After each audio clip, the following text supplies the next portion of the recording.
Hello everyone, it's Jasmine and welcome back to another video tutorial on my YouTube channel and blog. Today's card is going to be a design team project for Infinity Engravings LLC. And I'm starting off with this Sasayaki glitter digital stamp. You can purchase those from her website and then open them up in a Word document and resize them from there.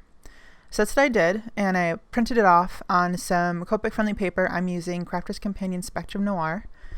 And that's my favorite cardstock to use with Copics. I find it blends better and doesn't bleed as easily when you're using a lot of markers. So while I color, I'm going to put some music on so you can enjoy that, and I will catch back up with you when it's finished.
So after I finished up the coloring, I made a copy on my copier, just some copy paper, and then fussy cut out the copy and made a mask over my colored image.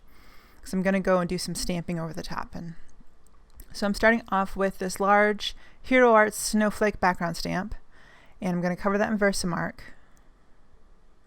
and then do paper to stamping.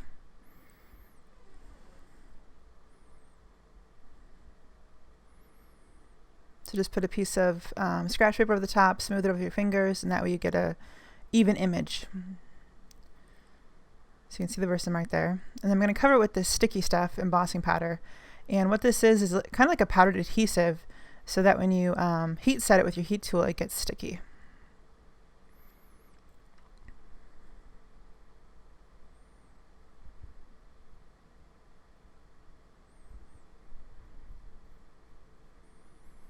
So next I'm going to go in with some Elizabeth Crafts Silk Microfine Glitter. This glitter is super fine, and you need a super fine glitter, microfine glitter, to do this technique easily. If you use larger, chunkier glitter, it won't stick. And you want to heat set this just until it's shiny, and then move your heat tool off. If you overheat it, it'll set and it won't be adhesive anymore. So just until it's shiny and then move off. So to get this mask to stick, I went in with some Tombow, just a tiny bit of dots on the back,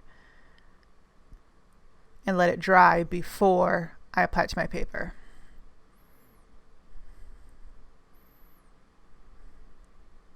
So it's true red and green are the two colors I'm using. I just kind of sprinkled that here and there. And that's a Swiffer duster cloth, and it is awesome for picking up stray bits of glitter.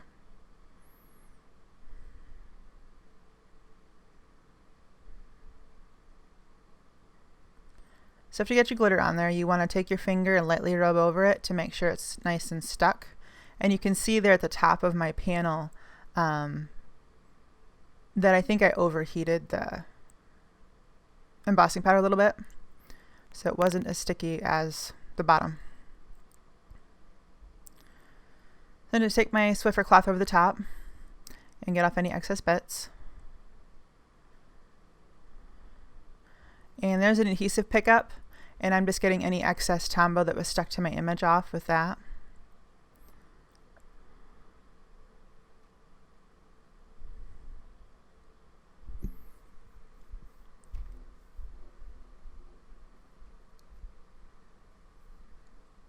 So here is some Ladybug Crushed Velvet Cardstock by Doodlebug, and I have cut it with a Mama Elephant postage die.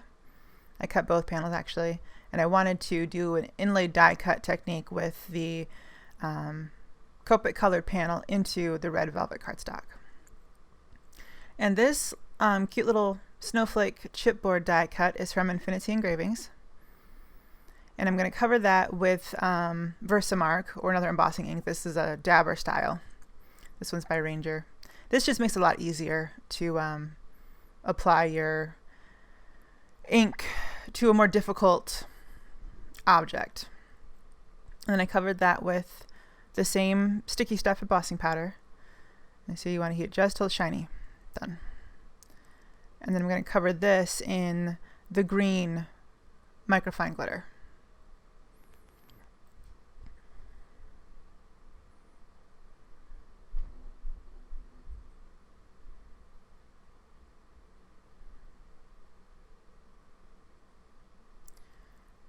And you can't really see it on camera very well, but when you rub over this, it brings up the shine to like the nth degree.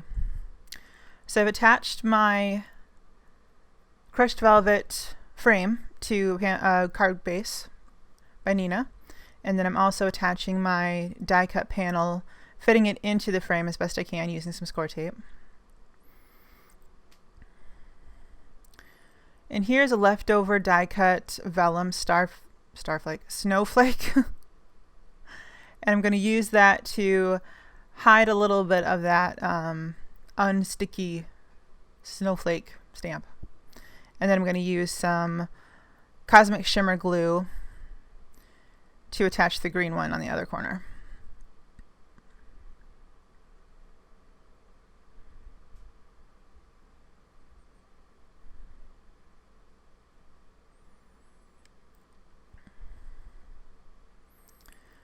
And here I have a Merry Christmas die cut. This die is from Simon Says Stamp.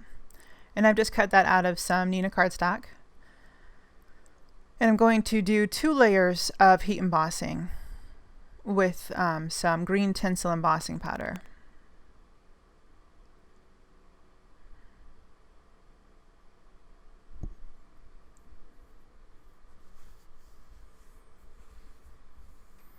Now you can do like a full square of green embossing and then try to die cut it from there.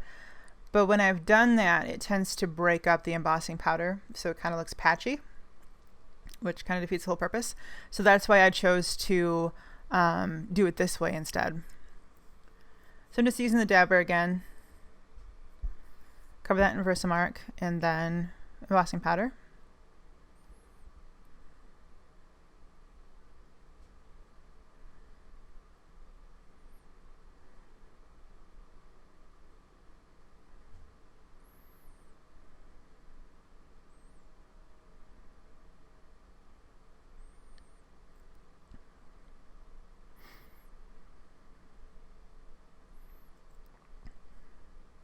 And by doing 2 layers, you make sure you're getting any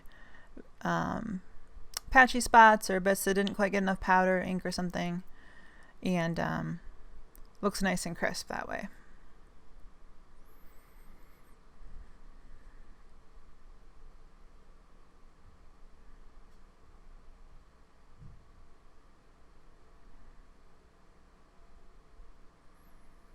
So here I put Stick It on the back of my cardstock.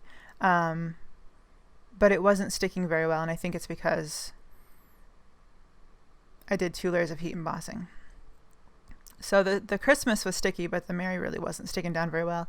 So I ended up attaching that using some Tombow Mono Multi-Liquid glue.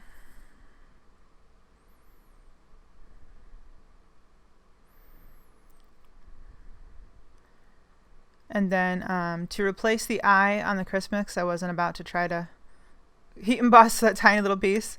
I just used a glitter enamel dot from Doodlebug.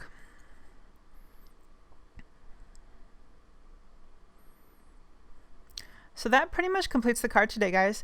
Thanks for stopping by. I hope you enjoyed watching. Don't forget to hit the like and subscribe buttons so you don't miss any of my future videos, and we will see you next time. Hit up the Infinity Engravings website if you're interested in getting a bunch of these cute die cuts. They're really fun to work with. And I will have everything I used in the description box, including all the Copic marker colors, if you want to check that out. So we will see you next time, and I hope you have a great day. Thanks, guys. Bye-bye.